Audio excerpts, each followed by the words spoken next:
Doctor Manmohan Singh भारतीय राजनीति में अपनी सरलता, ईमानदारी और अर्थशास्त्र के महारत के लिए सदैव याद किए जाएंगे। उनके पहले कार्यकाल की सफलता ने न केवल यूपीए को सत्ता में दोबारा वापसी दिलाई, बल्कि उन्होंने अपनी व्यक्तिगत छवि को बेदाग बनाए रखा।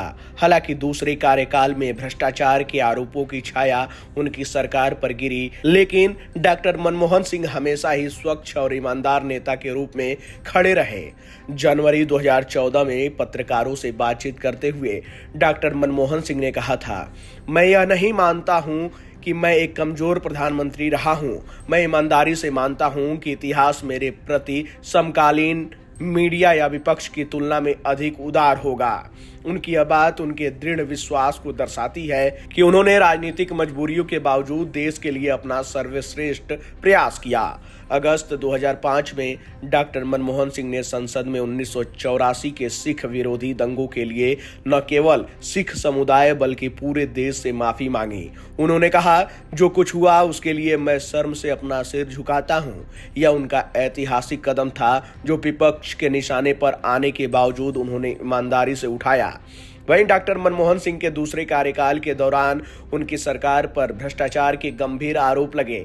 2017 में प्रधानमंत्री नरेंद्र मोदी ने राज्यसभा में कहा था, डॉक्टर साहब ने अपने कार्यकाल में इतने घोटालों के बावजूद खुद को बेदाग रखा। बाथरूम में रेनकोट पहनकर नहाने की कला उनसे सीखी जा सकती है। यह टिप्पणी भले ही व्यंग्यात्मक थी, लेकिन डॉक्टर सिंह की व्यक्तिगत स्वच्छता और ईमानदारी पर मुहर लगाती है। 2004 के आम चुनाव के बाद सोनिया गांधी ने प्रधानमंत्री पद से पीछे हटने का फैसला किया। नटवर सिंह की आत्मकथा one life is not enough के अनुसार राहुल गांधी ने अपनी मां से कहा था कि वह प्रधानमंत्री पद न लें क्योंकि उन्हें जान का खतरा है। ऐसे में सोनिया गांधी ने डॉक्टर मनमोहन सिंह पर भरोसा जताया।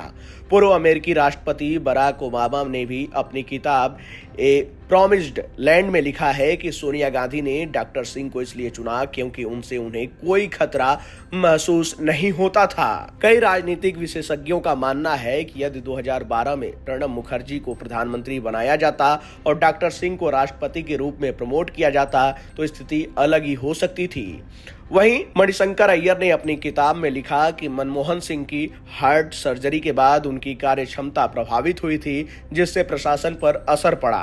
वहीं डॉक्टर मनमोहन सिंह ने सोनिया गांधी को कभी यह महसूस नहीं होने दिया कि सरकार की कमान उनके हाथ में नहीं है। न्यूक्लियर डील के वक्त वह इस्तीफा देने को तैयार थे, लेकिन सोनिया गांधी के समर्थन ने उन्हें आगे बढ़ाया।